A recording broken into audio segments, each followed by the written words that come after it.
विद्यार्थ्यांच्या दप्तरामध्ये चाकू, कंडोम आणि ड्रग्ज सापडले। नाशिक जिल्ह्यातल्या घोटीमधल्या एका शाळेतला हा प्रकार आहे। शाळेतल्या 5 ते 6 विद्यार्थ्यांच्या दप्तरात आक्षेपार्ह वस्तू सापडल्या। मुख्याध्यापकांनी तपासणी केली असता हा प्रकार समोर आला। विद्यार्थी नशा करत असल्याचा आरोप शिक्षकांनी केलेला आहे। गोदावरीच्या प्रदूषणाचा मुद्दा पुन्हा ऐरणीवर आलाय। रामकुंड परिसरामध्ये मोठ्या प्रमाणात जलपर्णी दिसत आहे। वाहत्या पाण्यात वाहून गेलेल्या जलपर्णीमुळे पाणी प्रदूषित होण्याची देखील शक्यता आहे। मालेगावातील भुईकोट किल्ला परिसरामध्ये असलेल्या खंदकांवरती अनेकांनी अतिक्रमण करत आपली घरं बांधली आणि यासाठी अनेक वर्षांपासून हिंदुत्ववादी संघटनांनी आंदोलन केलेलं आहे। मात्र तरी देखील प्रशासन आणि पुरातत्व विभागाकडून दुर्लक्ष केलं जाते। त्यामुळे नागरिकांनी आता नाराजी व्यक्त केलेली आहे।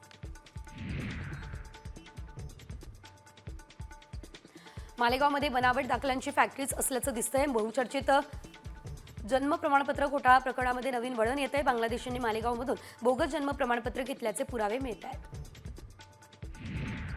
आदिवासींचा कल्पवृक्ष मानला जाणारा मोह नाशिकमध्ये चांगलाच बहरला। त्याची फुलं गोळा करण्यासाठी आदिवासी बांधवांची लगबग सुरू आहे। औषधी म्हणून ओळखली जाणारी मोहाची फुलं जवळपास 80 ते 100 रुपये किलोने विकली जात आहे। तर त्याच्या लाकडापासून तयार वस्तूंना देखील मोठी मागणी आहे।